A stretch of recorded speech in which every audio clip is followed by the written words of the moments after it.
3:00 pa lamang ng hapon, ngunit tila gabi na ang kalangitan sa sobrang dilim. Maingat na isinukbit ni Sofia ang bagong raincoat sa balikat ng kanyang anak na si Luna. Wayne, go away, come again another day, masiglang kanta ni Luna habang masayang nakatingala sa makakapal na ulap. Napangiti si Sofia at marahang hinaplos ang ulo ng anak. Ayan, tapos na. Siguradong hindi ka na mababasa ng ulan. Pero kung sakali mang umambon, may dala ka pang payong, sabi niya habang iniabot ang maliit na payong kay Luna. Salamat, Mama, sagot ng bata na may ngiti sa kanyang mga mata. Napabuntong hininga si Sofia, puno ng pagmamahal sa kanyang anak. Hayaan mong masigurado ko na ligtas ka, kahit ano pang mangyari, dagdag pa niya. Habang hawak kamay silang naglalakad pa uwi, biglang napahinto si Sofia. Ay, nakalimutan kong bumili ng ulam natin mamaya, sabi niya na may halong pagkabahala. Napatingin si Luna sa ina at ngumiti. Mama, okay lang po kahit ano ang ulam natin. Kahit hotdog lang, masaya na po ako. Sa simpleng sagot na iyon, naramdaman ni Sofia ang bigat ng kanyang responsibilidad bilang isang ina. Napakabait mo talaga, anak. Pero hindi pwedeng palaging hotdog o corned beef ang kinakain mo. Gusto ko lumaki kang malusog at masigla, sabi niya habang hinahaplos ang pisngi ng bata. Plano ko sanang magluto ng sinigang na baboy para sa'yo, para makahigop ka ng mainit na sabaw ngayong malamig ang panahon, dagdag niya, bakas ang panghihinayang sa kanyang tinig. Kung ganon, bilisan na natin para makauwi ka na at makapunta pa ako sa palengke, sabi ni Sofia habang hinigpitan ang hawak sa kamay ng anak. Ngunit bago pa sila makalayo, napahinto si Luna at itinuro ang isang convenience store sa kanilang harapan. Mama, di ba po nagtitinda sila ng pagkain doon? Baka po pwedeng doon na lang tayo bumili para hindi na kayo maabyutan ng ulan, sabi ni Luna na puno ng malasakit. Napangiti si Sofia. Oo nga, pero walang gulay at karne doon. Gusto ko sanang mapagluto ka ng masustansyang pagkain, sagot niya. Okay lang po, Mama. Pwede naman po tayong bumili ng gulay at prutas sa susunod, sabi ni Luna na may ngiting nagpapaalala kung gaano siya kasimple at maunawain. Napaisip si Sofia at napangiti. Sige, sa susunod, sisiguraduhin kong mabibilhan kita ng masusustansyang pagkain, pangako niya. Pagkatapos magkasundo, nagtungo sila sa convenience store at bumili ng makakain. Habang nagbabayad si Sofia, napansin niyang masaya si Luna, na tila walang alalahanin sa mundo.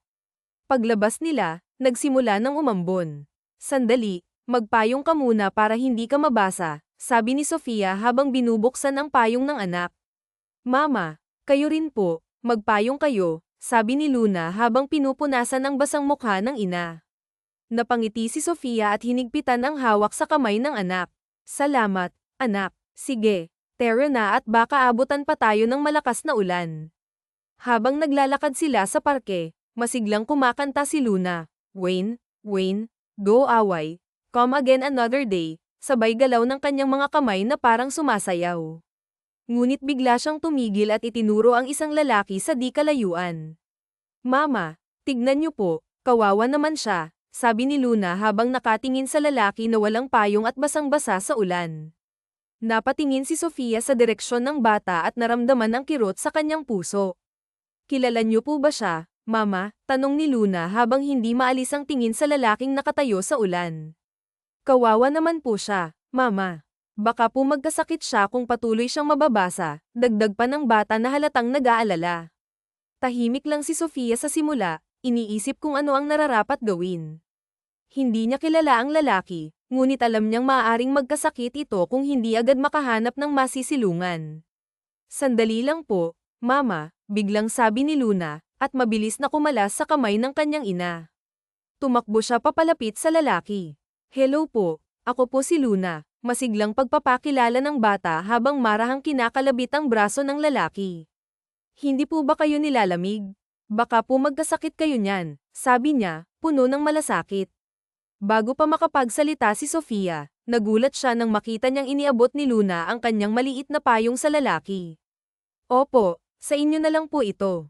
Malaki naman ang payong ng mama ko, saka may suot din po akong raincoat, sabi pa ni Luna, sabay turo sa kanyang suot. Ang ganda po, di ba? Bili po ito ni Mama, pagmamalaki pa niyang dagdag. Napatigil ang lalaki, tila hindi makapaniwala sa kabutihang ipinapakita ng bata. Hindi niya alam kung tatanggapin ba niya ang payong o hindi. Napansin ito ni Sofia kaya lumapit siya. Anak, halika dito, malumanay na tawag niya kay Luna. Napangiti si Sofia sa ginawa ng anak, ngunit nagpasya siyang tumulong din sa lalaki. Pasensya na po kung naabala kayo ng anak ko. Mukhang nag-aalala talaga siya para sa inyo. Kung gusto niyo po, itong payong ko na lang ang gamitin niyo.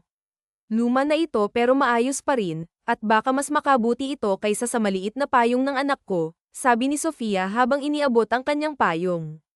Malapit na lang naman po ang bahay namin, kaya mas kailangan niyo ito, dagdag niya, may ngiting nagpapakita ng sinseridad. Hindi pa man nakakasagot ang lalaki, iniabot na ni Sofia ang payong.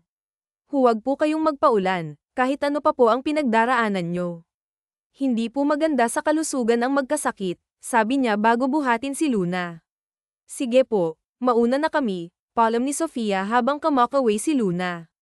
Ingat po kayo, paalam, masayang sabi ng bata, na tila walang alalahanin sa mundo. Habang naglalakad silang mag-ina, biglang naputol ang kanilang saya nang may mangyari sa mall. Naglalakad si Sofia habang may dalang milk tea para kay Luna nang bigla siyang nahilo at natapilok.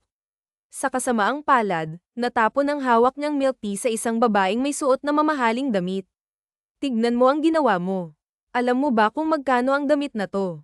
Palibhasa hindi ikaw ang bumili kaya wala kang pakialam, galit na sabi ng babae. Halos mapaiyak si Sofia sa kahihiyan. Pasensya na po, ma'am.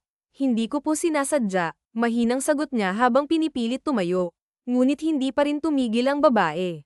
Pasensya. Ibabalik ba ng pasensya mo ang bago kong damit? Ang mahal-mahal nito, tapos nasira lang dahil sa'yo, sigaw ng babae, na ngayon ay napapalibutan na ng mga tao. Mama, mama, sigaw ni Luna habang tumatakbo papalapit sa ina. Agad niyang tinulungan si Sofia na tumayo. Okay ka lang ba, mama? Nag-aalalang tanong ng bata. Napangiti si Sofia sa anak, kahit naramdam niya ang bigat ng sitwasyon. Okay lang si mama, anak, mahina niyang sagot. Ngunit hindi pa rin tumigil ang babae. Drama pa kayo. Ano na, babayaran mo ba ang damit ko? Hindi sapat ang pasensya mo. Pera lang ang solusyon dito, sabi ng babae habang nagtaas ng kilay. Napakuyom ng kamao si Sofia, ngunit pinilit niyang magpakumbaba. Magkano po ang damit niyo? Tanong niya, nanginginig ang boses. 10,000 piso, mura na nga yan para sa isang branded na damit, sagot ng babae na may kasamang irap. Halos mabingi si Sofia sa narinig. Paano niya mababayaran ang ganoong kalaking halaga, gayong 500 piso lang ang sahod niya sa isang araw? Ma'am, pwede po bang hulugan ko na lang? Tanong ni Sofia, halos magmakaawa. Ngunit hindi ito pinakinggan ng babae. Hulugan. Wala kang pambayad. Sana hindi ka na lang nagdadala ng milk tea kung wala kang pera, sigaw nito, sabay padyak ng paa. Halos mapaiyak si Sofia, ngunit naramdaman niyang hinawakan ni Luna ang kanyang kamay. Mama, huwag po kayong mag-alala. Nandito po ako, sabi ng bata, na tila nagbibigay ng lakas sa kanyang ina. Sa simpleng salitang iyon, napagtanto ni Sofia na kahit gaano kahirap ang buhay, hindi siya dapat sumuko, lalo na para sa kanyang anak. Hindi na narinig pa ni Sofia ang iba pang sinasabi ng babae. Ang sakit ng ulo niya ay tila mas lalong tumindi, at sa pagkakataong ito, tuluyan na siyang nawalan ng malay. Parang gumuho ang mundo ni Luna nang makita ang kanyang ina na nakalupasay sa sahig ng mall. Mama, mama, gumising po kayo, ma, umiiyak at nagmamakaawang tawag ng bata habang niyuyugyog ang balikat ng kanyang ina. Ngunit nanatiling walang malay si Sofia. Habang pinapalibutan sila ng maraming tao, walang sino man ang naglakas loob na lumapit para tumulong. Sa halip, karamihan sa mga tao ay nakatingin lamang, hawak ang kanilang mga cellphone, abala sa pagkuha ng video sa mag-ina. Tulungan niyo po ang mama ko. Please, tulungan niyo po siya, umiiyak na pagmamakaawa ni Luna, ngunit tila walang nakarinig sa kanyang sigaw. Ang babaeng kanina pa nang hihingi ng bayad ay naroon pa rin, galit na galit at walang pakialam sa nangyayari kay Sofia. Ano ba yan? Hindi mo ako madadaan sa mga drama mo. Aba, kung lahat ng tao ay dadaan sa iyak at pekeng himatayan, wala nang hustisya sa mundo, mapanuyang sabi ng babae habang dinuduro si Luna. Biglang dumating ang isang lalaki na tila nagmamadali. Excuse me, anong nangyayari dito? Tanong niya, halatang nagtataka sa kaguluhan. Napatingin si Luna sa lalaki, at sa kabila ng kanyang pag-iyak, naglakas loob siyang magsalita. Tulungan niyo po ang mama ko. Nahimatay po siya, sabi ni Luna, yakap-yakap ang ulo ng kanyang ina. Agad na lumapit ang lalaki sa kanila. Anong nangyari sa mama mo? Tanong niya, at pagkatapos ay marahang hinipo ang noo ni Sofia. May lagnat siya. Kailangan nating dalhin sa ospital ang mama mo, sabi ng lalaki. Ako nga pala si Ethan. Ikaw, anong pangalan mo? Tanong niya kay Luna habang tinutulungan siyang tumayo. Ako po si Luna, sagot ng bata. Salamat po, Sir Ethan, dagdag pa niya, nagpipilit ngumiti sa kabila ng kanyang pag-aalala. Binuhat ni Ethan si Sofia upang dalhin sa kanyang kotse, ngunit biglang hamarang ang babaeng galit na galit. Teka, saan kayo pupunta? Hindi pa ako nababayaran ng babaeng yan sa atraso niya. Tingnan mo ang damit ko, sigaw ng babae habang tinuturo ang damit niyang may mantsa ng milk tea. Tignan niyo to, sikat na pintor ang nag-handpaint nito. Hindi ito basta-basta. 10,000 piso ang halaga nito, dagdag ng babae, galit na galit. Tinitigan ni Ethan ang babae, at sa malamig na boses, sinabi niya, 10,000 piso para sa pekeng damit. Miss, kahit ang original version nito, hindi aabot sa ganyang presyo. Kung gusto mong ipalinis ang damit mo, ako na ang magbabayad ng pampo laundry. Bibigyan pa kita ng 1,000 piso para makabili ka ng bagong peke. Ano, deal? Napahiya ang babae, napakagat-labi, at sa huli, tumalikod na lang siya at umalis. Pagdating sa ospital, agad na inasikaso si Sofia. Nang makalabas ang doktor, tinanong siya ni Ethan, Dok, kumusta na ang pasyente? Stable na ang kanyang kondisyon. Overfatigue siya at may lagnat, pero nakatanggap na siya ng gamot. Kailangan na lang niya ng sapat na pahinga, sagot ng doktor. Lumapit si Luna sa kama ng kanyang ina. Majay, gising pa po ba si mama? Tanong niya, puno ng pag-aalala. Napangiti si Ethan at marahang hinaplos ang ulo ng bata. Huwag kang mag-alala, Luna. Nasa maayos ng kalagayan ang mama mo, sabi niya. Napangiti si Luna, at sa wakas, tila nabawasan ang kanyang takot. Maraming salamat po, Sir Ethan, sabi niya, tapat mula sa kanyang puso. Napatingin si Ethan kay Sofia na mahimbing na natutulog. Ako dapat ang nagpapasalamat sa inyo, mahinang sabi ni Ethan. Kung hindi dahil sa payong na pinahiram niyo sa akin kahapon, baka ako ang nakahiga dito ngayon. Kaya maraming salamat sa kabutihan niyo. Sa pagkakataong ito, hayaan niyo naman akong makabawi, dagdag pa niya, habang tahimik na pinagmamasdan ang mukha ni Sofia. Habang nakaupo si Ethan sa tabi ni Luna, tinanong niya ang bata, Luna, alam mo ba ang numero ng papa mo? Baka gusto niyang malaman na nasa ospital ang mama mo. Tahimik lang ang bata, tila nag-iisip. Ang ibig kong sabihin, may cellphone number ba ang papa mo? Ulit ni Ethan. Sa wakas, mahinang umiling si Luna. Hindi ko po alam kung may cellphone ba sa langit, inosenteng sagot niya. Sabi kasi ni mama, napakalayo ng langit kaya hindi na namin makikita si papa. Napatigil si Ethan. Napatingin siya kay Sofia at napagtanto niyang mag-isa lang nitong binubuhay si Luna matapos mamatay ang asawa nito. Pasensya ka na, Luna. Hindi ko alam, mahinang sabi ni Ethan. Upang mabawasan ang bigat ng sitwasyon, nagtanong siya, nagugutom ka na ba? Gusto mo bang kumain? Umiling si Luna, ngunit biglang tumunog ang kanyang tiyan, dahilan para mapatawa si Ethan. Mukhang gutom na talaga ang tiyan mo. Magpa-deliver na lang tayo ng pagkain dito. Ano bang gusto mong kainin? Libre ko, sabi ni Ethan, nakangiti. Libre, hindi po ba ako magbabayad? Tanong ni Luna, nag-aalalang baka magka-problema. Tumawa si Ethan. Oo, libre. Hindi mo kailangang magbayad, sagot niya. Sa wakas, napangiti si Luna at nag-isip na ng gusto niyang kainin. Napangiti si Luna sa narinig mula kay Ethan. Pwede po ba pati si mama? Ilibre niyo rin? Tanong niya, puno ng inosenteng pag-asa. Napahinto si Ethan saglit, ngunit agad din siyang ngumiti. Oo naman. Siyempre, kasama ang mama mo. Ano ba ang paborito niyang kainin? Dali, sabihin mo na sa akin, sabi niya, na nagbigay ng saya sa mukha ng bata. Tumango si Luna at lumapit kay Ethan upang sabihin ang mga pagkain sa tingin niya ay magugustuhan ng kanyang ina. Paborito ni Mama yung gulay. Lagi niyang sinasabi na kailangan naming kumain ng gulay, pero kasi mahal na yung gulay ngayon kaya minsan na lang kami nakakakain noon, paliwanag ng bata, na may bahid ng lungkot sa boses. Tumango si Ethan habang iniisip ang narinig. Sige, mag-iisip ako ng putahe na may gulay. Pero dahil may sakit pa ang mama mo, mas mabuti kung may sabaw muna ang aipakin natin sa kanya. Tamang-tama para sa kalagayan niya, sabi ni Ethan, puno ng malasakit. Tumango naman si Luna bilang pagsang-ayon. Sige po, sagot niya ng may ngiti. Matapos ang ilang saglit ng pag-uusap, napagdesisyonan nilang umorder ng tinulang manok at lugaw para kay Sofia, habang chicken nuggets at ginisang gulay naman ang para sa kanila ni Luna. Hindi nagtagal, dumating na rin ang mga order nila. Masayang inayos ni Ethan ang pagkain sa mesa, at nagtira siya ng kaunti sa loob ng silid na kinuha niya para kay Sofia. Luna, maghugas ka muna ng kamay bago tayo kumain, bilin ni Ethan sa bata. Opo, masiglang sagot ni Luna bago tumakbo papunta sa banyo upang maghugas ng kamay. Habang inaayos ni Ethan ang pagkain, napansin niya ang mainit-init pang sabaw at lugaw. Tamang-tama ito mamaya kapag nagising na si Sofia, sabi niya sa sarili, habang maingat na inilalagay ang pagkain sa mesa. Hindi nagtagal, narinig niya ang mahinang boses ni Sofia.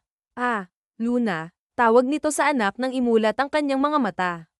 Nagising siya dahil sa masarap na amoy ng pagkain. Gising ka na. Kumusta na ang pakiramdam mo? Tanong ni Ethan nang makita niyang pilit bumabangon si Sofia mula sa pagkakahiga. Sandali, tulungan na kita, dagdag niya at ainalalayan si Sofia upang makaupo ng maayos. Salamat, mahina ngunit taos-pusong sagot ni Sofia. Agad niyang hinanap ang anak. Nasaan si Luna? Okay lang ba siya? Tanong niya, halatang nag-aalala. Inilibot niya ang kanyang mga mata at napansin ang mamahaling silid ng ospital. Biglang sumagi sa isip niya ang gastos na kakailanganin para manatili roon, at naramdaman niya ang bigat ng sitwasyon. Nasa banyo lang si Luna, naghuhugas siya ng kamay para makakain na. Tamang-tama at nagising ka, sabayan mo na rin kami, sagot ni Ethan, puno ng kabaitan. Naramdaman ni Sofia ang taos-pusong malasakit ng lalaki, ngunit hindi niya ito matandaan. Kaya't nagtanong siya, maraming salamat sa tulong mo. Maaari bang malaman ang iyong pangalan? Napangiti si Ethan. Ako to, Sofia. Si Ethan. Long time no see, pagpapakilala niya, puno ng banayad na saya. Ilang saglit pa bago tuluyang maalala ni Sofia kung sino ang kaharap niya. Nang mapagtanto niya kung sino ito, nanlaki ang kanyang mga mata. Ethan, yung kaklase ko dati sa klase ni Mrs. Salceda. Yung tahimik at napaka-talented sa art, tanong niya, halatang hindi makapaniwala. Ngumiti si Ethan. Oo, ako nga yun, sagot niya, puno ng saya. Hindi napigilan ni Sofia ang sarili. Salamat, Ethan. Kung hindi dahil sa tulong mo, baka hindi ko na alam ang gagawin ko ngayon, nahihiyang sabi niya, ramdam ang bigat ng utang na loob. Walang anuman, sagot ni Ethan. Nang dahil sa inyo, hindi ako nagkasakit kaya tama lang na tulungan ko kayo. Ngumiti siya bago magpatuloy. Ihahatid ko na kayo pauwi. May dala akong kotse. Sumakay na lang kayo para hindi kayo mahirapan mag-commute, paanyaya niya. Sige, salamat ulit, Ethan, sagot ni Sofia, puno ng pasasalamat. Nang makarating sila sa parking lot, binuksan ni Ethan ang pinto ng backseat para kay Luna. Luna, okay lang ba na dito ka sa likod? Ikakabit ko lang ang seatbelt mo, sabi niya. Tumango si Luna at ngumiti. Maraming salamat po, sagot niya, puno ng galit. Pagkatapos ikabit ni Ethan ang seatbelt ni Luna, pinagbuksan naman niya ng pinto si Sofia. Dito ka naman sa tabi ko, aniya, hindi mapigil ang kiligin. Habang papasok si Sofia sa kotse, napagtanto ni Ethan na sa kabila ng mga taon, hindi pa rin nagbabago ang nararamdaman niya para kay Sofia. Kahit pa may anak na ito, nananatili pa rin ang ganda at kabaitan nito. Nako, ang gentleman mo pa rin, pabirong sabi ni Sofia, nangingiti. At ang ganda mo pa rin, bulalas ni Ethan, ngunit agad siyang napaiwas ng tingin nang mapagtanto ang kanyang nasabi. Napatawa si Sofia. Talaga ba? Salamat naman kung ganun. Akala ko sasabihin mo nagbago na itsura ko kumpara dati noong high school pa lang tayo, natatawang sabi niya. Hindi kaya. Maganda ka pa rin, at mabait. Pati anak mo, Ang cute din. Manang-mana sa'yo, sagot ni Ethan, puno ng katapatan. Mas lalong napangiti si Sofia. Habang nasa loob ng kotse, nagtanong siya, totoo ba yung sinabi mo? Magkamukha ba talaga kami ng anak kong si Luna? Tumango si Ethan. Oo naman. Halatang halata na anak mo siya. Manang-mana talaga siya sa'yo, sagot niya, puno ng pagkilala. Isang malungkot na ngiti ang sumilay sa labi ni Sofia. Ganun ba? Pilit ko pa namang kinukumbinsi ang sarili ko na kamukha niya ang papa niya, mahinang sabi niya. Pero mukhang tama ka nga, kamukha ko talaga si Luna, dagdag pa niya, may bahid ng lungkot. Natahimik si Ethan. Gusto niyang itanong kung sino ang naging asawa ni Sofia, ngunit pinili niyang manahimik. Sa halip, nagpatuloy siya sa pagmamaneho, habang tahimik na iniisip kung paano pa niya matutulungan ang mag-ina. Pagkalipas ng ilang minuto, tumigil na ang sasakyan ni Ethan sa harap ng isang apartment building. Nandito na pala tayo. Maraming salamat talaga, Ethan, taos-pusong pasasalamat ni Sofia, halatang nahihiya. Hindi ko alam kung paano ako makakabawi sa lahat ng tulong mo. Pero kung sakaling may problema ka, at sa tingin mo makakatulong ako, huwag kang mag-atubiling lumapit at kausapin ako, ha? Susubukan ko ring bayaran ang hospital bill, pero baka paunti-unti lang. Wala pa kasi akong permanenteng trabaho, dagdag niya, halos pabulong sa hiya. Ngumiti si Ethan at umiling. Hindi mo na kailangang bayaran yun. Ayos na yun, Sofia. Hindi naman ako naniningil, sagot niya, may halong biro at sinseridad. Baka kasi kailangan mo rin ng pera. Salamat ulit, sagot ni Sofia, nakayuko. Tila hindi alam kung paano ipapahayag ang kanyang lubos na pasasalamat. Hi, Sofia. Walang katapusan ang pasasalamat mo, ha? Natatawang sabi ni Ethan habang kinakamot ang ulo. Okay lang talaga. Ano pat muli tayong nagkita, tapos hindi man lang kita tutulungan kung kaya ko naman. Saka, masaya ako na nagkita ulit tayo. Ilang beses na rin kasi akong hindi nakakapunta sa mga reunion natin, dagdag niya, pilit na binibigyan ng gun ang usapan. Napangiti si Sofia, ngunit may bahid ng lungkot sa kanyang mga mata. Ako rin, hindi rin ako nakakapunta sa mga reunion ng batch natin. Simula nang mawala ang asawa ko, kinailangan kong magdoble kayod para sa anak namin. Wala na akong halos oras para sa mga ganitong bagay, paliwanag niya, halatang sinusubukang itago ang bigat ng kanyang nararamdaman. Saglit na natahimik si Ethan. Pagkatapos ng ilang segundo, naglakas loob siyang magsalita. Sofia, may gusto sana akong itanong kung okay lang sa'yo, sabi niya, medyo nag-aalangan.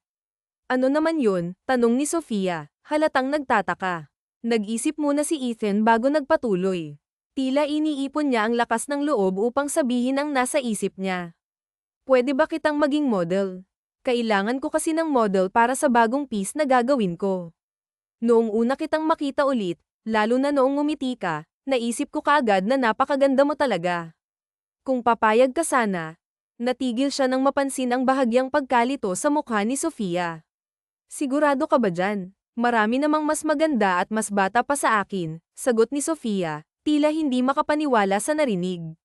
Ngumiti si Ethan, ngunit halata ang sinseridad sa kanyang mga mata. Wala akong ibang gustong maging model kundi ikaw, Sofia. Sa tingin ko, ikaw lang ang makakapagbigay ng buhay sa artwork na naiisip ko, sagot niya, puno ng tiwala sa kanyang desisyon. Pero umiling lang si Ethan. Hindi ko alam sa iba.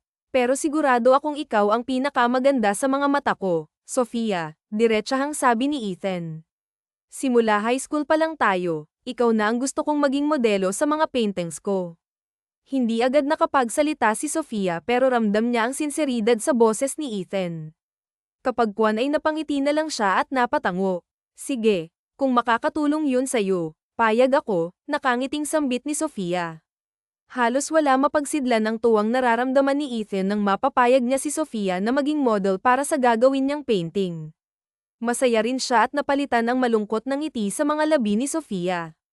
Mas bagay talaga sa'yo kapag masaya ka kaya kung may problema ka sabihin mo lang din sa akin at nang matulungan kita. Ayoko na nakikita kang malungkot, Sofia, lakas loob na sabi ni Ethan bago ito nagpaalam sa mag-ina. Babay po, masayang sigaw ni Luna habang kumakaway sa papaalis na sasakyan ni Ethan. Nang hindi na matano ng bata ang sasakyan ay lumingon na ito sa kanyang ina. Mama, okay lang po ba kayo? Bumalik po ba ang sakit nyo? Dagdag pang tanong ng bata. Umiling si Sofia at hinarap ang kanyang anak. Okay lang si mama. Halika na, pasok na muna tayo sa loob. Aniya at kinarga ang bata sa kanyang braso. Hindi maiwasang malito ni Sofia habang inaalala ang sinabi sa kanya ni Ethan. Hindi niya napapansin na napapangiti na lamang siya. Kailangan ba talaga nating gawin to? Habol hininga ang tanong ni Sofia. Kagigising pa lang niya sa umaga nang tawagan siya ni Ethan para sabihin na may pupuntahan sila. Pumayag naman si Sofia nang sabihin ni Ethan na para ito sa painting na gagawin. Hindi inaasahan ni Sofia na kailangan pa pala nilang umakyat ng burol. Halos hindi pa sumisikat ang araw ay pawisan na siya dahil sa layo ng kanilang nilakad. Malapit na tayo. Pwede muna tayong magpahinga pag nasa tuktok na tayo ng burol, sabi naman ni Ethan habang buhat-buhat si Luna at ang iba pa nitong mga gamit sa pagpipinta. Nagkibit-balikat na lang si Sofia. Makakaya mo bang magpinta niyan mamaya kung pagod na ang mga braso mo dahil sa bigat niyang dala mo? Nag-aalala niyang tanong. Oo naman, saka hindi naman ganoon kabigat si Luna, nakangiting sagot ni Ethan. O sige, sabi mo sabi na lamang ni Sofia. Ilang minuto pa at nakarating na rin sila sa tuktok ng burol. Nagulat si Sofia nang makita na may bench at mesa na gawa sa semento ang naruroon. Namangha siya sa ganda ng tanawin. Nagustuhan mo ba? Madalas akong pumupunta dito para ipinta ang magandang tanawin. Paborito ko ang lugar na to, nagniningning ang mga matang sabi ni Ethan. Punong-puno man ng pawis ang mukha niya ay hindi pa rin naalis ang ngiti sa kanyang labi. Kaya pala dito mo gustong pumunta, sambit ni Sofia. Pahinga muna tayo saglit tapos tutulungan kitang mag-set up para makapagsimula ka ng mag-painting, nakangiti niyang dagdag. Tumango naman si Ethan at naupo muna sila sa bench. Kumain muna si Luna ng dalang pagkain ni Ethan. Alam niya kasi na baka magutom ang bata kaya naghanda siya ng pagkain para sa kanila. Mama, ang sarap kumain dito. Parang tayong nagpipiknik, kwento ni Luna habang pakagat-kagat sa sandwich na binigay sa kanya ni Ethan. Oo nga matagal-tagal na rin simula noong magpiknik tayo noong hindi pa kaya habang nagtatrabaho kami ng tito Ethan mo. Dito ka lang muna sa bench, maglaro ka lang o kumain, sabi ni Sofia sa kanyang anak. Opo, sagot naman ni Luna. Makalipas ang 5 minuto na pahinga ay nagsimula ng ayusin nila Ethan at Sofia ang mga gamit sa pagpipinta. Tinuruan din ni Ethan ang mga poses si Sofia na gagawin habang pinipinta niya ito. Tama ba ang ginagawa ko? Sabihin mo kung may mali para maayos ko, kinakabahan sabi ni Sofia nang paupuin siya ni Ethan muli sa harap niya. Huwag kang mag-alala, tama naman ang ginagawa mo. Natural kang maganda kaya kahit nakaupo ka lang dyan ay bagay na bagay kang gawing model, masayang pahayag ni Ethan. Talaga, nako, binobola mo lang ako nahihiyang namang sambit ni Sofia.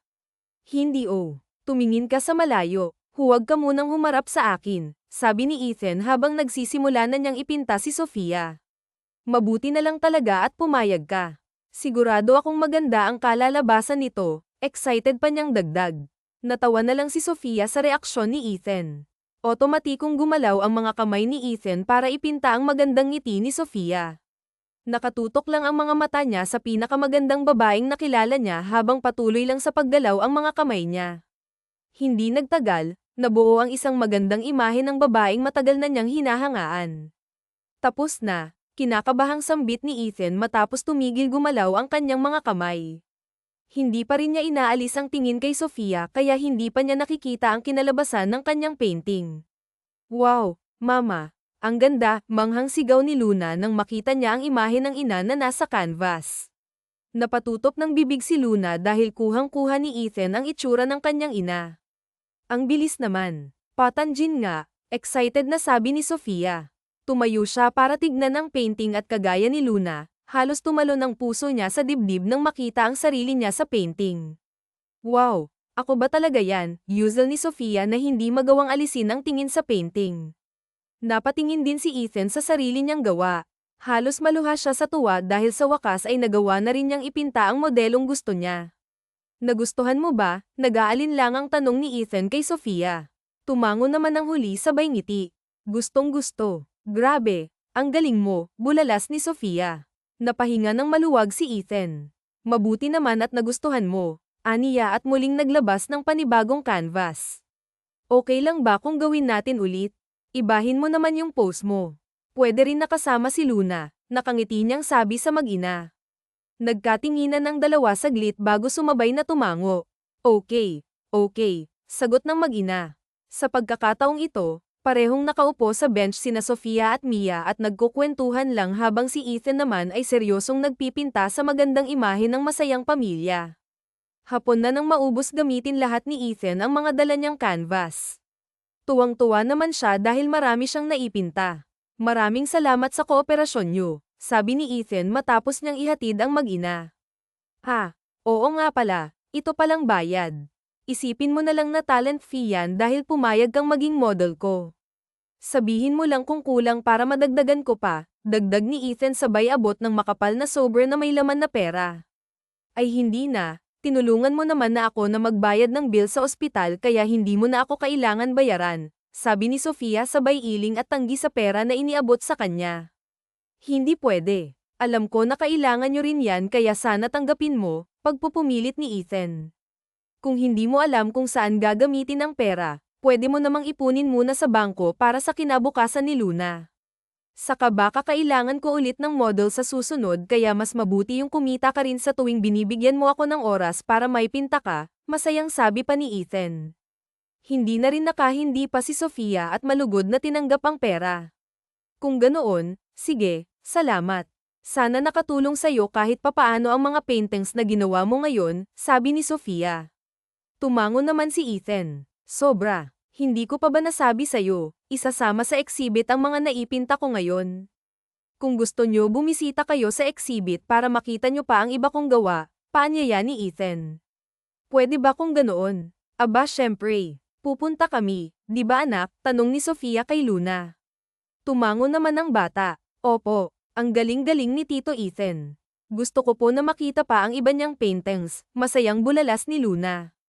Matapos nilang magkasundo na ipapaalam na lang ni Ethan ang petsa sa darating niyang art exhibition ay tuluyan nang nagpaalam ang mag-ina.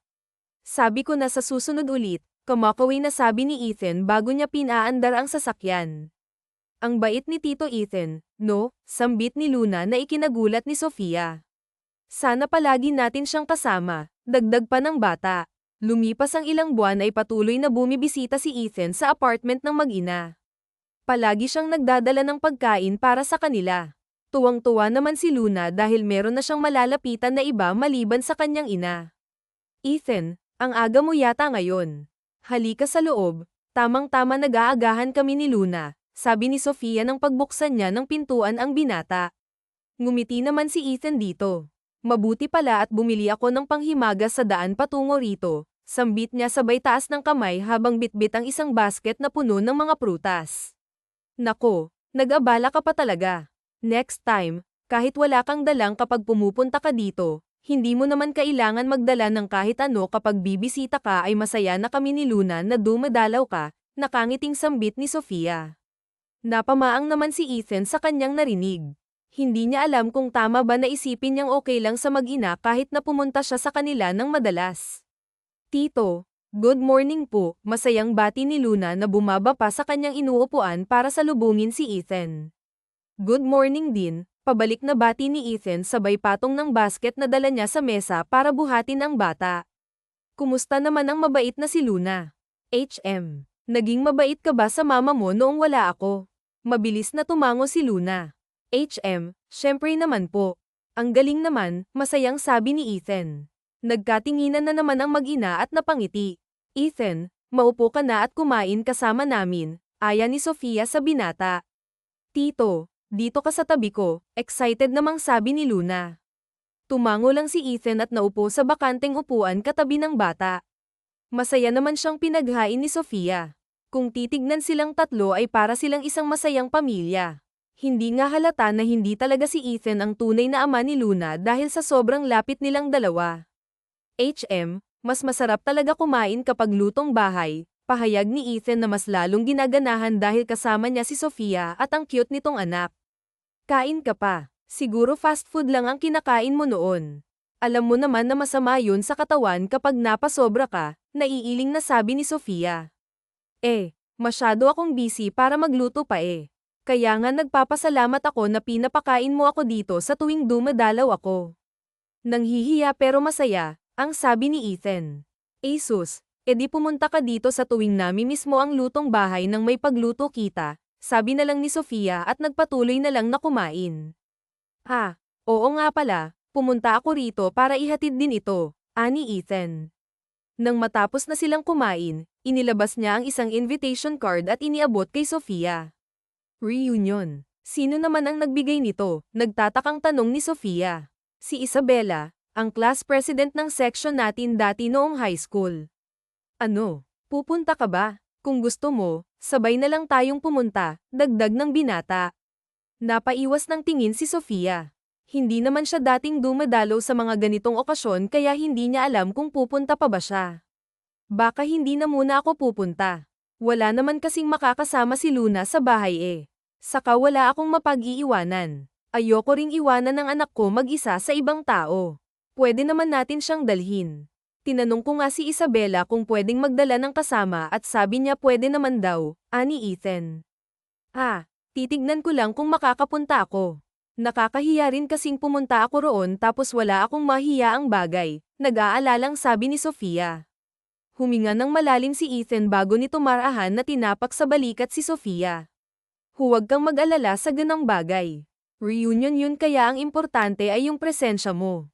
Sinusubukan ka raw kasing kontakin ni Isabella pero hindi niya raw matawagan ang number mo kaya nakisuyo siya sa akin na sabihin ko sa iyo ang tungkol sa reunion. Pero kung ayaw mo talaga, hindi na rin ako pupunta. Alam mo naman na wala rin akong masyadong ka-close dati noong high school. Ikaw nga lang ang kumakausap dati sa akin, di ba? Nahihiyang sambit pa ng binata. Hindi naman pwede na hindi ka pupunta dahil ayoko. Tsaka sigurado ako ngayon na marami nang may gustong kumausap sa iyo kaya hindi mo na kailangan mag-alala tungkol pa doon, nakangiting sambit ni Sofia. Kaya nga ayoko rin talagang makihalubilo sa mga taong gusto lang akong kausapin dahil may narating na ako sa buhay kaya hindi na rin ako pupunta kapag hindi ka kasama, matigas na sabi ni Ethan. Napabuntong hininga na lang si Sofia. O sige, pag-iisipan ko. Saka tatanungin ko muna si Luna kung gusto ba niyang sumama, pero baka uuwi rin kami kaagad kasi may kasama akong bata. Okay lang yun. Sasabay na rin naman ako sa inyo pag-uwi. Kahit magpakita lang tayo doon saglit tapos uuwi na, nakangiting sabi ng binata. Day off mo ngayon, di ba? Tara, labas tayo. Ibibili ko kayo ng damit para sa reunion. Kailangan ko rin bumili ng susuotan ko Sandali lang, hindi na nakaangal pa si Sofia nang hawakan ni Ethan ang kamay niya sabay ngiti ng pagkatamis-tamis sa kanya. Tara, ani pa nito na tila ay inaasahan nitong pumayag si Sofia. Sige na nga, pero sasama lang kami sa'yo ha. Hindi mo na kami kailangan pang bilhan ng damit. Ang laki na ng mga itinulong mo na kasi sa amin. Nakakahiya, pabulong na sabi ni Sofia. Ano ka ba? Di ba modelo ko kayo ni Luna? Normal lang na mag-sponsor ako sa inyo ng mga gamit katulad na lang ng damit, sapatos, bag at iba pa. Hindi mo kailangan mahiya. Isipin mo na lang na isa ito sa mga benepisyo dahil pumayag kang maging modelo ko. Ganoon ba? Pero hindi ka naman ba nalulugi sa laki ng nagagastos mo sa amin? Nag-aalalang tanong ni Sofia. Umiling si Ethan. Alam mo ba kung magkano ang isang painting na ginawa ko? Hindi ko pa natatanggap ang tseke kaya hindi ko pa maibigay ang share nyo. Pero umabot din ng ilang milyon yun, nagulat naman si Sofia sa narinig at napangiti. Ang galing mo nga naman talaga, aniya na may halong tuwa at pagmamalaki. Magaganda rin kasi ang mga modelo ko nakangiting sagot ni Ethan. Ang totoo niyan, ilang buwan na rin akong hindi makapagpinta dahil sa mga nangyari bago kita ulit nakita, pero salamat sa inyo ni Luna, muli akong nagkaroon ng motibasyon para gumawa ng marami pang painting. Time na, sabi ng binata. Tumango naman si Sofia. Mabuti na lang talaga at nagkita tayo noong, aniya kay Ethan. Kaya bumili lang kayo ng kung ano ang gusto nyong bilhin. Huwag na kayong mahiya. Okay, nakangiting sabi ni Ethan na sinang-ayunan na lang ni Sofia. Dumating ang araw na reunion nila. Kasama ng kanyang anak na si Luna. ay sinundo sila ni Ethan para sabayin na silang tatlo na pumunta sa venue ng nasabing event. Hindi maiwasan ni Sofia na kabahan dahil ito ang kauna-unahan niyang pagdalo sa kanilang reunion. Nahihiya at natatakot din siya dahil baka kung ano ang sabihin ng mga kabatch nila na ngayon ay wala na ang kanyang asawa at single mom na siya. Huwag kang kabahan. Nandito lang ako, kami ni Luna. Hindi ka namin pababayaan, sabi ni Ethan sabay hawak sa kamay ni Sofia habang nakatutok ang mga mata nito sa daan. Hay, madaling sabihin na huwag kakabahan. Pero ikaw ba, hindi ka ba talaga kinakabahan? First time mo rin uma-attend, di ba? Tanong ni Sofia. Oo, pero may kasama naman ako. Kasama ko kayo kaya bakit naman ako kakabahan, di ba? Nakangiting sagot ni Ethan. Kung sa bagay, sige na nga, pipilitin ko na huwag kabahan pero nahihiya talaga ako. Sa tingin mo ba ayos lang ang suot ko? Nag-aalalang tanong ni Sofia. Oo naman, kahit itanong mo pa kay Luna, sagot ni Ethan bago tapunan ng tingin ang bata na nasa backseat. Luna, maganda naman ang suot na damit ng mama mo, di ba? Mabilis na tumango si Luna sa tanong ni Ethan. Opo, napakaganda ni mama, masayang sabi ng bata. Pareho po tayo ng suot. Mama, dagdag pa ni Luna sabay turo sa damit na kanyang suot.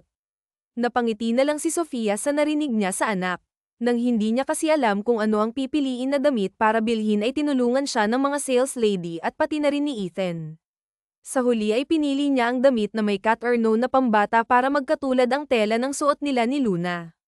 Para po tayong twins, pagpapatuloy ni Luna na palaipat-lipat na tinitignan ang suot niya at ang suot ng mama niya. Oo nga, no, natatawang sang-ayon na lang ni Sofia. Medyo nabawasan din ang kaba niya pagkatapos niyang tumawa. Maya-maya ay tumigil na ang sasakyan ni Ethan. Tumigil sila sa harap ng isang mamahaling hotel. Hindi pa man sila nakakapasok ay masasabi na ni Sofia na maganda ang hotel ng kanilang pinuntahan. Hindi niya tuloy maiwasan na mag-alinlangan lalo pa at wala siyang ambag sa kanilang reunion. Nervous, huwag kang mag-alala, hindi ko kayo pababayaan. Saka kung hindi ka naman talaga komportable na, sabihin mo lang at uuwi na tayo. Okay ba? Malumanay na sabi ni Ethan. Napangiti si Sofia sa narinig at tumango na lang. Naglakad na papasok ng hotel sila Sofia habang hawak niya sa kamay si Luna. Si Ethan naman ang may hawak sa kaliwang kamay ng bata. Para silang isang masaya at buong pamilya kaya naman hindi maiwasan na mamangha ng mga taong na nakakita sa kanila. Sofia. Oh, Sofia. Ikaw nga, gulat na sabi ng babae na nakasalubong nila Sofia sa hallway. Saglit na nagtaka si Sofia hanggang sa mamukhaan niya ang babae. Napangiti na lang siya nang makilala niya kung sino ito. Isabela, ikaw pala, bati ni Sofia sa kanyang dating kaklase. Hi, buti naman at nakilala mo ako. Magtatampo na sana ako kung maling pangalan pa ang babanggitin mo pabirong sagot ni Isabela. Dam ako ang tingin nito sa bata na kasama ni Sofia. Anak mo, ang cute-cute naman, Anya. Salamat, Luna. Anak, magpakilala ka, nakangiting sambit ni Sofia sa bata. Hello po, ako po si Luna. Magalang napakilala ni Luna sabay ngiti pa na mas lalong ikinatuwa ni Isabela. Nako, manang-mana talaga sa iyo. Ang cute at ang ganda pa, komento ni Isabela bago ito lumingon sa binata na kasama nila Sofia. Salamat naman at nakumbinsi mo itong si Sofia na dumalo, Ethan. O siya, Tara na sa loob, yaya nito sa dalawa. Tumango lang si Sofia at sinundan si Isabela patungo sa function hall kung saan naghihintay ang iba pa nilang kaklase na umattend ng reunion. Puno ng tawanan ang silid nang pumasok sila Sofia. Bigla rin siyang nakaramdam ng kaba at excitement. Okay ka lang ba? Nag-aalalang tanong ni Ethan kay Sofia at marahan na hinawakan ang kamay ng huli. Tumango si Sofia at bahagyang ngumiti sa binata. Okay lang, mahina niyang sagot. Bahagyang pinisil ni Ethan ang kamay ni Sofia at ngumiti ito. Basta pag gusto mo nang umuwi, sabihin mo lang ha, paalala niya rito. Sige, pero hinaan mo lang ang boses mo. Baka may makarinig sa iyo, baka isipin nila na nagmamadali tayong dalawa, natatawang sambit ni Sofia. Natawa na lang rin si Ethan at sumang-ayon rito. Oo nga naman, mag-enjoy na muna tayo kahit saglit lang, magana nitong sabi. Masayang nagkatitigan ang dalawa nang biglang may nagsalita sa microphone. Napadako ang tingin nila rito at nakita si Isabela na kamakaway sa kanilang direksyon. First of all, I would like to thank everyone for coming tonight. Gusto ko ring magpasalamat sa mga major sponsors natin na walang iba kundi si Mr. Rodriguez and Miss Flores. Palakpakan naman natin sila, masayang anunsyo ni Isabela. Agad namang nagpalakpakan ang lahat at halos sabay-sabay pa na lumingon sa likod para makita ang kara-rating lang na sina Ethan at Sofia. Mama, bakit po lahat sila nakatingin sa atin? Nagtatakang tanong ni Luna sa kanyang mama nang mapansin ng bata ang mga tingin ng nakapaligid sa kanila. Pinapakilala lang tayo ni Tita Isabela mo, anak. Sila yung mga classmates ni Mama noong high school kaya mga tito at tita mo rin sila, may halong sagot ni Sofia sa anak. Pati po ba si Papa, pagpapatuloy ni Luna. Saglit na napatigil si Sofia nang maalala niya ang yumaong asawa. Ngumiti siya at tumango kay Luna bago sumagot, oo, anak. Mga kaibigan namin sila ng papa mo, nakangiti pero may bahid na lungkot na sagot ni Sofia. Ang dami niyo palang friends, Mama, masayang sambit pa ni Luna. Mas lalong napangiti si Sofia sa narinig mula sa kanyang anak. Nalulungkot man siya sa tuwing naaalala niya ang yumaong asawa ay napupunan naman ito ng presensya ni Luna. Sa tuwing nakikita ni Sofia ang anak niya ay iniisip niyang hindi na lang pwedeng malungkot na lang siya palagi dahil may umaasa pa sa kanya. Ayos ka lang ba? Mahinang tanong ni Ethan at muling pinisil ang hawak niyang kamay ni Sofia. Ayos lang, sagot ni Sofia dito. Ilang saglit pa ay nagsimula nang lumapit ang mga dati nilang kaklase para kausapin sila. Walang katapusang papuri ang natanggap ni Luna dahil sa kakyutan nito. Hindi rin nawala ang tawanan at tuksuhan ng mga dating magkaklase. Maayos naman ang naging daloy ng okasyon. Masasarap ang mga pagkain at inumin. Hindi rin nawawala ang mga kwentuhan tungkol sa mga nakakatawang pangyayari at karanasan nila noon. Masaya ang lahat hanggang sa natuon ang pansin nila sa relasyon ni na Ethan at Sofia. Hindi ako na-inform na si Ethan pa lang na pang-asawa mo, Sofia, basag ni Vanessa sa tawanan ng mga kaklase nila. Nakangiti ito habang naghihintay ng reaksyon ni Sofia sa kanyang komento. Hindi Vanessa. Hindi si Ethan ang asawa ko, naiilang na sagot ni Sofia. Hindi niya alam kung ngingiti ba siya o ano dahil sa naging tanong ng dating kaklase. Oh, ganun ba? Bakit kayo magkasamang dumating tapos may dala pa kayong bata? Mukha tuloy kayong isang masayang pamilya. Akala ko pa naman mag-asawa talaga kayo, mapang-uyam na dagdag pa ni Vanessa. Bakit kasi kayo magkasama kung hindi naman pala kayo mag-asawa? Hindi ba't binata pa si Ethan? Paano na lang kung isipin ng mga nakakita sa inyo na taken na pala siya kahit hindi naman Parang nawalan ng chance si Ethan na makipag-usap sa mga single na interesado sana sa kanya, pagpapatuloy ni Vanessa. Nakaramdam ng inis at pagkapahiya si Sofia. Aminado siyang may punto naman ang sinabi ni Vanessa, pero hindi niya maiwasang masaktan sa narinig, lalo na at kasama niya si Luna. Ano naman ang pakialam mo? Malamig na tanong ni Ethan na hindi na napigil ang makisali sa usapan matapos marinig ang mga sinabi ni Vanessa kay Sofia. Pumagitna siya sa dalawang babae para harangan si Vanessa at hindi makalapit kay Sofia. Ethan, nag-aalala lang ako sa'yo. Binata ka pa at successful na artist, kaya sigurado akong maraming mga babae dyan na gustong lapitan at kausapin ka. Pero dahil kasama mo itong Sofia na buo na at may anak na, baka isipin nila na hindi ka na available dahil binabakuran ka niya, painosenteng sabi ni Vanessa sabay pa simpleng hawak sa braso ng binata. Walang pagdadalawang isip namang inalis ni Ethan ang kamay ni Vanessa sa kanyang braso. Huwag mo nga akong hawakan. Mag-sorry ka kay Sofia, madilim ang mukhang sabi ni Ethan. Wala akong pakialam sa kahit anong sabihin ng iba sa akin, pero hindi ako papayag na pagsalitaan mo ng ganoon si Sofia. Ako ang nagpasya na samahan siya, at hindi niya ako binabakuran. How I wish na sana ganoon nga. At kahit na wala akong kasama, wala akong plano na makipag-usap sa mga kagaya mo, Vanessa. Kaya pwede ba, tumigil ka na sa kaplastikan mo at mag-sorry ka kay Sofia sa mga sinabi mo, dagdag pa ni Ethan. Namula ang mukha ni Vanessa sa kahihiyan matapos siyang pagsabihan ni Ethan sa harap ng lahat. Matatalimang tingin na ipinukol niya kay Sofia bago siya nagmarcha palabas ng silid. Sofia, ayos ka lang, puno ng pag-aalalang tanong ni Ethan nang lingunin niya si Sofia. Maraahan na tumango si Sofia. Dito, magsasasalita na sana siya nang maramdaman niyang hinayla ni Luna ang kamay niya. Mama, okay ka lang po ba? Mangiyak-ngiyak na tanong ni Luna. Okay lang ako, nak. Nagugutom ka na ba? May gusto ka bang kainin?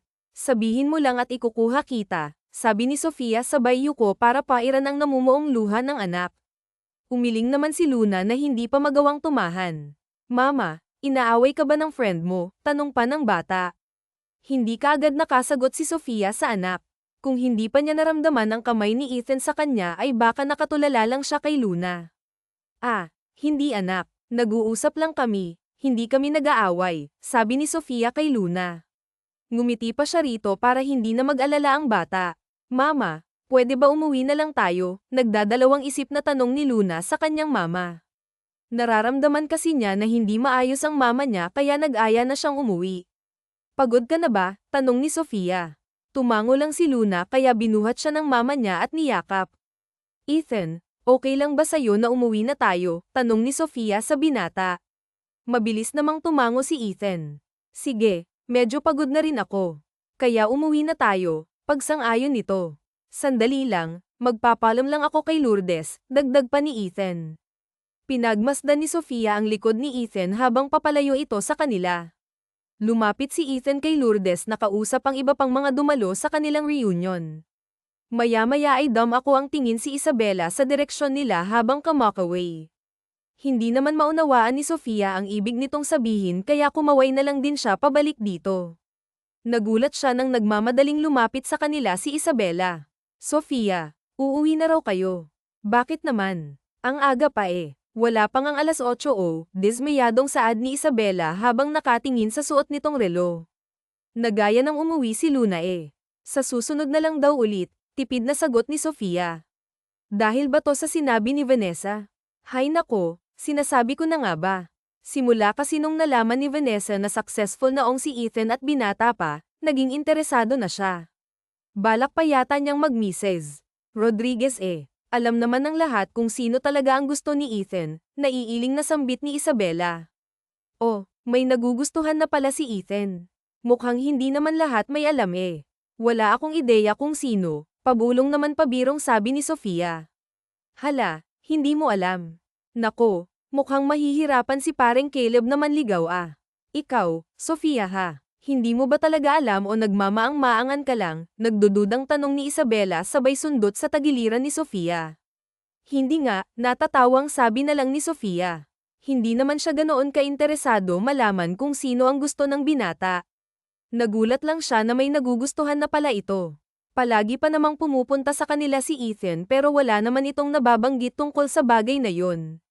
Bahala ka nga dyan. Isipin mo ha. Sino ba kasi ang palaging bukang bibig ni Ethan nung high school pa tayo ha? Baka hindi mo naman alam kasi busy ka pero alam ng lahat na ikaw yung crush niya. Nako, Sofia, hindi naman siguro pupunta palagi si Caleb sa inyo kung hindi siya interesado. Sao ba, pabulong na sabi ni Isabela. Hindi naman yan totoo eh. Saka paano mo nalaman na pumupunta si KB sa amin? Nagtatakang tanong ni Sofia. Naikwento lang niya nung magkita kami kaya nga siya yung pinabigay ko ng invitation sao eh. Ay, uy, nandyan pala siya. Sofia, huwag mong sasabihin na ako yung nagsabi sa'yo na gusto ka niya ha. Kung hindi ka naniniwala, tanungin mo na lang siya. Saka hindi naman sa nangingialam ako ha. Pero sa totoo lang, bihira na ang mga katulad ni Ethan kaya balitaan mo na lang ako sa status nyo ha. Good luck sa bago mong love life, natatawang sabi pa ni Isabela bago ito umalis. Nakapag-usap na kayo, tanong ni Ethan kay Sofia matapos niyang makapagpaalam sa iba. Mukhang hindi gumana ang pamimilit saw ni Isabela. Akala ko nga magbabago ang isip mo kapag nakausap ka niya. Ano, uwi na tayo, dagdag pa niya habang nakangiti. Matagal na rin simula nang magkita muli si Sofia at Ethan pero ngayon lang napansin ni Sofia na mas gwapo talaga si Ethan kapag nakangiti. Gwapo rin naman ito kahit na seryoso o nakatula lang pero mas lalo itong nagiging kaakit-akit kapag nakangiti at masaya. Uy, narinig mo ba ako? Bakit nakatulala ka dyan? Nagtatakang tanong ni Ethan sabay galaw ng palad niya sa harap ni Sofia. Oo nga. Buti naman at pumayag si Isabela na umuwi na tayo. Tara, Annie. Saglit na tinignan ni Ethan si Sofia bago nito inilahad ang kamay. Tara, mahinang sabi ni Ethan na bahagyang namumula ang mga tenga. Ako na rin pala ang magbubuhat kay Luna. Okay lang ba na ako na ang magbuhat saw? Sige po, masayang sagot ni Luna. Napangiti na lang si Sofia sa nakita. Naaalala niya ang pakiramdam noong buo pa ang kanyang pamilya. Naisip din ni Sofia na kung sakaling magmamahal siya ulit ay sana katulad ni Ethan na tanggap ang kanyang nakaraan lalo na si Luna. Ayos ka lang ba? Mukhang nanlalamig yata ang kamay mo. Kunot noong tanong ni Sofia habang naglalakad na sila patungo sa sasakyan sa labas. Naputol ang mahaba niyang pag-iisip nang maramdaman ang panginginig at panlalamig ng kamay ni Ethan. Hindi naman agad nakasagot si Ethan. Wala lang to, anya na nag-iiwas ng tingin. Nagkibit balikat na lang si Sofia sa sinagot sa kanya ng binata. Si Sofia na rin ang nagbukas ng kotse para tulungan si Ethan na buhat-buhat ang tulog na si Luna sabay pang napangiti ang dalawa matapos maihiga ng binata si Luna sa likod ng kotse. Hindi naman siya siguro malalaglag sa dami ng stuffed toys na nilagay mo. Wala na ring natirang space sa sahig eh. Natatawang komento ni Sofia matapos punuin ni Ethan ang sahig ng sasakyan ng mga stuffed toys para pwedeng gamulong si Luna habang tulog na nang hindi nalalaglag sa upuan. Mabuti na lang pala at marami akong stuffed toys sa sasakyan, naiiling at natatawang saad ni Ethan. Oo nga naman. Bakit pala may mga stuffed toys kang dala? Nagtatakang tanong ni Sofia. Oh, minsan kasi natutulog ako sa sasakyan kapag nag-out of town para maghanap ng magagandang scenery eh. Hindi ba't delikado matulog sa sasakyan? Well, hindi naman ako natutulog dito sa gabi kapag napagod lang ako o kapag nagpapahinga ganon.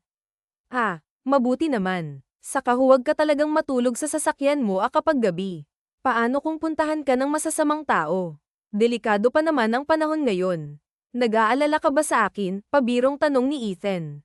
Pangiti-ngiti pa ito habang hinihintay ang sagot ni Sofia. Syempre, kahit sino naman mag-aalala kapag may nangyaring masama sa mga tao sa paligid nila ba, sambit ni Sofia. Hay, Tara na nga. Anong oras na rin oh? Umuwi na tayo, sabi na lang niya para ibahin ang topic. Tahimik ang biyahe nila Ethan at Sofia pauwi. Pareho silang pagod kaya minabuti na lang nilang makiramdam na lang muna sa bawat isa. Ilang minuto rin ang lumipas at tumigil na ang sasakyan ni Ethan sa harap ng apartment ni Sofia. Bumaba sila pareho at nagpumilit naman si Ethan na siya na ang magbubuhat sa tulog na tulog pa rin na si Luna. Kaya ko naman siyang buhatin, late na rin kasi kaya kailangan mo nang umuwi, nag-aalangang sabi ni Sofia. Ako na ang bahala sa kapagod ka na pagdadahilan ni Ethan. Nag-aalala lang kasi ako, natatabunan na ng makapal na ulap ang kalangitan. Baka mamaya maabyutan ka ng ulan habang nagbabiyahe, kunot noong sabi ni Sofia. Tumingala naman sa langit si Ethan. Hindi naman siguro. Hindi naman ako magtatagal Anito bago na unang maglakad papasok sa apartment building kung saan nakatira sila Sofia. Nagkibit balikat na lang si Sofia at sumunod dito. Pagpasok nila sa loob ay marahang inilapag ni Ethan si Luna sa kama. Inalis naman ni Sofia ang suot na sapatos ng kanyang anak. Maraming salamat ulit. Kahit papaano nakausap ko rin ang mga dati nating kaklase, nakangiting sabi ni Sofia nang makalabas na sila ng kwarto. Wala yun. Saka masaya ako at nag-enjoy ka rin kahit saglit lang. Kung hindi lang dahil kay Vanessa. Napatigil si Ethan sa pagsasalita nang mapansin niya ang pagyuko ni Sofia. Huwag mo na lang isipin masyado ang mga sinabi niya saka wala naman talaga siyang pakialam kung sino ang kasama ko o kung sino ang magugustuhan ko ba. Taas baba ang mga kilay na sambit pa ng binata. Natawa na lang si Sofia sa tinura nito. Kung sa bagay, oo nga pala, may nagugustuhan ka na raw, patay mali siyang tanong ni Sofia. Kahit ano pa ang sinabi ni Isabella ay hindi pa rin siya naniniwala hanggat hindi ito mismo nanggaling kay Ethan. Mataman na tinignan ni Ethan si Sofia sa mga mata nito. Oo, may nagugustuhan na ako. Actually, matagal na rin Akala ko nga nakalimot na ako pero kahit ilang taon na palang nakalipas ay hindi madaling gawin ang makalimot. Siguro dahil siya rin ang first love ko kaya ganon, seryosong sabi ng binata habang hindi inaalis ang tingin kay Sofia. Talaga ba? Kilala ko ba siya? Kagat-labing tanong ni Sofia. Hindi niya alam kung tama ba na ipagpatuloy ang pinag-uusapan nila pero may parte sa kanya na gusto niyang malaman kung talaga ba na siya ang gusto ng binata. Marahan nang umiti si Ethan na tila ba kinikilig ito habang nakatingin kay Sofia. Maya-maya pa ay tumango ito sa tanong niya. Kilalang kilala mo. Pero hindi ko alam kung magugustuhan niya rin ako Saka natatakot ako na baka bigla niya akong iwasan kapag sinabi ko na ang totoo kong nararamdaman. Alam mo ba siya na yata ang pinakamagandang babaeng nakilala ko hindi lang sa panlabas sa anyo kundi pati na rin sa puso, pagmamalaking sagot ni Ethan. Sa tingin ko rin hindi ko lang siya nagugustuhan mahal ko na yata siya, dagdag pa nito. Napasinghap si Sofia sa kanyang mga narinig. Hindi naman sa umaasa siya na siya nga ang tinutukoy nito ngayon na wala naman itong nabanggit na pangalan pero pakiramdam niya ay para sa kanya ang mga sinabi ni Ethan. Ganoon ba? Hindi ka pa ba aalis? Mukhang uulan na saad na lang ni Sofia na hindi magawang tignan sa mga mata si Ethan. Hindi niya maunawaan ang sarili kung bakit bigla na lang siyang nakaramdam nagkakaiba sa kanyang dibdib. Alam niya kung ano ang kanyang nararamdaman ang hindi lang niya matanggap ay ang makaramdam ng ganito sa ibang lalaki maliban sa kanyang dating asawa. Sandali, hindi mo ba itatanong kung sino ang tinutukoy ko? Nahihiyang sambit ni Ethan. Umiling lang si Amra at ngumiti. Sa tingin niya kasi ay hindi pa siya handa na marinig ang anumang sasabihin nito. Hindi na, masaya lang ako dahil may nagugustuhan ka na rin. O di pag nanligaw ka na ibig sabihin hindi ka na palaging makakapunta rito para makipaglaro kay Luna, ano? Sabi ni Sofia habang inoobserbahan ang reaksyon ng binata. Depende, saad na lang ni Ethan at bahagyang namiti. Inihatid ni Sofia sa labas si Ethan. Hindi pa man umuulan kaya minabuti nang umalis agad ng binata. Nasa loob na si Ethan ng sasakyan niya at nakaharap sa manibela nang ibaba niya ang bintana para tawagin si Sofia. Ano yun? May nakalimutan ka ba? Nagtatakang tanong ni Sofia dito. Wala. Gusto ko lang sabihin na araw-araw akong bibisita sa inyo. Ang ibig kong sabihin bukas na bukas din magsisimula na akong manligaw, nakangiting sabi ni Ethan. Kaya kita na lang ulit tayo bukas, Sofia. Good night, dagdag pa niya bago paharurutin ang sasakyan paalis. Naiwan naman si Sofia na nakatulala sa hangin. Ilang minuto nang nakaalis ang sasakyan ni Ethan pero hindi pa rin niya maunawaan ang huli nitong sinabi. Pagkatapos ng mga nangyari ay hindi magawang matulog ni Sofia. Paiba-iba siya ng posisyon pero hindi pa rin siya dinalaw ng antok. Mag-alas 4 na ng umaga nang magawang umidlip ni Sofia. Ilang oras lang ang nakalipas ay nagising din siya kaagad sa mga katok sa kanilang pintuan. Good morning, nakangising bati ni Ethan pagbukas ni Sofia ng pintuan. Pawisan nito habang bitbit ang maraming grocery bags. May dala rin itong isang bagkos ng sariwang red roses na tinaasan naman ni Sofia ng kilay. Ang aga mo naman. Teka, bakit ang dami mong dala? Medyo inaantok pa ang tanong ni Sofia. Hindi siya makapag-isip ng tuwid dahil sa kakulangan sa tulog. Bahagyang ipinaling ni Ethan ang ulo sa gilid. Nakalimutan mo na ba sinabi ko sa kagabi na simula ngayon manliligaw na ako? Nakangiti nitong sabi. For you, anito at iniabot ang hawak niyang bulaklak. Salamat. Pero teka, kanino ka naman manliligaw? Wala sa sariling tanong ni Sofia. Hindi niya mapigil ang humikab dahil sa antok. Walang ano-ano ay lumapit si Ethan sa kanya. Umatras naman si Sofia pero mas lumapit pa ang binata hanggang sa ilang sentimetro na lang ang pagitan ng kanilang mukha. Natauhan si Sofia nang mapagtanto niyang hindi pa siya nakakapag-toothbrush na conscious sa tuloy sa amoy ng hininga niya gayon nakakagising pa lang niya. Mama, good morning, humihikab na beta ni Luna nakalalabas lang ng kwarto kinusat pa nito ang mga mata habang naglalakad na sa sala kung nasaan ang mama niya kasama si Ethan. Good morning din tayo Tio Ethan, dagdag ng bata mapansin niya ang binata. Good morning Luna. May pasalubong ako sa iyo Ethan sabay yuko para ngit-iyan si Luna inilapag niya muna sa sofa ang mga dala niyang grocery at regalo. Nagdala ako ng maraming snacks kung gusto mo sabay na nating kainin ang mga ito talaga po tama-tama po tayo nila mama excited na tanong ni Luna tumango naman si Ethan kaya napatalon sa tuwa ang bata. Wow ang taya naman katama na namin Tito Caleb Ana at nagtatalon pa pero bago ang lahat may tanong pala ako sa Luna ayos lang ba seryosong saad ni Ethan na patigil naman sa nagawa niya ang bata at napalunok ano po ay tanong ni Luna at hinintay ang susunod na sasabihin nito pati rin si Sofia ay napapigil ng hininga habang inaabangan ang sasabihin ni Ethan sa bata. Luna, gusto mo bang magkaroon ba ng isang papa? Mahinahon na tanong ni Ethan sa bata. Napasinghap sa gulat si Sofia tuluyan nang nawala ang antok niya sa narinig ano ba naman ang pinagsasabi ni Caleb sa anak ko isip-isip niya.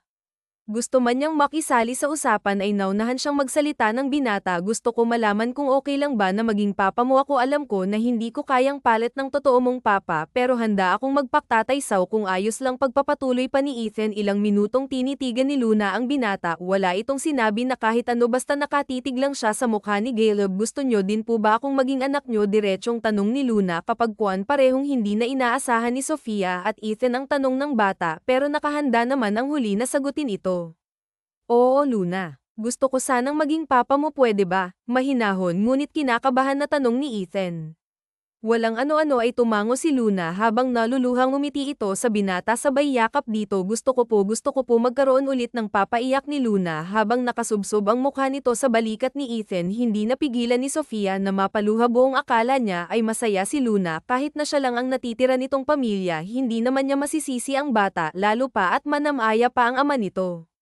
Salamat Luna, maraming salamat. Hindi mo alam kung gaano mo ako pinasaya ngayon, naluluhang sabi ni Ethan. Tila nanalo ito sa loto dahil sa naging sagot ni Luna. Naputol naman ang pagka-emosyonal ni Sofia and may mapansin siya.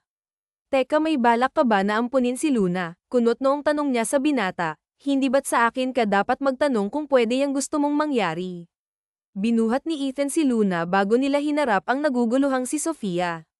Kapag ba tinanong kita kung pwede akong manligaw, papayag ka ba? Malumanay na tanong ni Ethan. Hindi. Ano ka ba naman? May anak na ako. Gusto ko mag-focus lang sa amin ni Luna. Mabilis pero nauutal na sagot ni Sofia. Isang malalim na buntong hininga ang pinakawalan ni Ethan. Kaya nga kay Luna muna ako nagpaalam. Alam ko kasi nagagamitin mo siyang dahilan para hindi kita maligawan, pero narinig mo naman 'di ba? Payag siya na maging papa niya ako. Kaya sa ayaw o sa gusto mo, liligawan kita, Sofia, hanggang sasagutin mo na ako, kampanteng sabi ni Ethan. Nakaramdam ng init ang mukha ni Sofia, tila umakyat lahat ng dugo niya sa pisngi. Paano ba naman kasi, kagigising lang niya tapos ang lakas makabanat ni Ethan. Dinamay pa ang anak niya. Mama, ayaw mo ba kay Papa Ethan? Nalulungkot na tanong ni Luna. Napangiwi si Sofia nang tawagin ni Luna na papa ang binata. Anak, hindi naman sa ganun. Gusto ko siya. Kasi, hindi pa natapos ni Sofia ang pagpapaliwanag nang pumalakpak na si Luna. Yehey, edi magiging papa ko na si Tia. Thank you, Mama, bulalas ng bata. Napahilot sa sentido niya si Sofia bago pinandilitan ang binata. Maghahanap na sana siya ng ibabato rito para mawala ang nakakalokong ngiti nito sa kanya nang mapansin niya ang book na iniabot sa kanya ni Ethan kanina. Napako ang mata ni Sofia sa card na nakaipit sa mga bulaklak.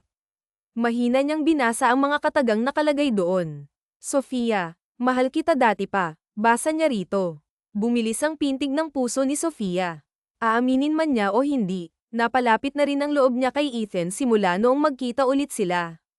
Pero hindi niya inaasahan na may nararamdaman na pala ito sa kanya dati pa. Yung sinasabi mo bang first love mo simula pa nung high school? Ako ba ang tinutukoy mo? Lakas loob na tanong ni Sofia. Tumango sa kanya si Ethan. Oo, ikaw yun. Ikaw lang ang mahal ko simula pa noon. Sofia, kung may pinagsisisihan man ako sa buhay, ayun na yang pagiging duwag ko dati. Naisip ko minsan kung ano ba ang kahihinatnan nitong nararamdaman ko para sa'yo kung noon pa man ay umamin na ako. Pero nung nalaman ko na masaya ka kasama ang pamilyang binuo nyo ng lalaking pinili mo, naging masaya na rin ako para sa'yo.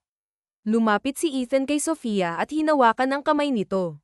At ngayon, muli tayong pinagtagpo ng tadhana. Matagal ko ring pinag-isipan kung tama ba na maglakas loob akong umamin sa'yo ngayon na may pagkakataon na hindi mo madaling nakalimutan ang nakaraan. Handa kong samahan ka habang nagluluksa sa taong una mong minahal. Wala akong pakialam kung pangalawa o pang-ilan pa akong mahal mo, Sofia. Ang mahalaga sa akin ay kahit papaano ay may lugar ako dyan sa puso mo.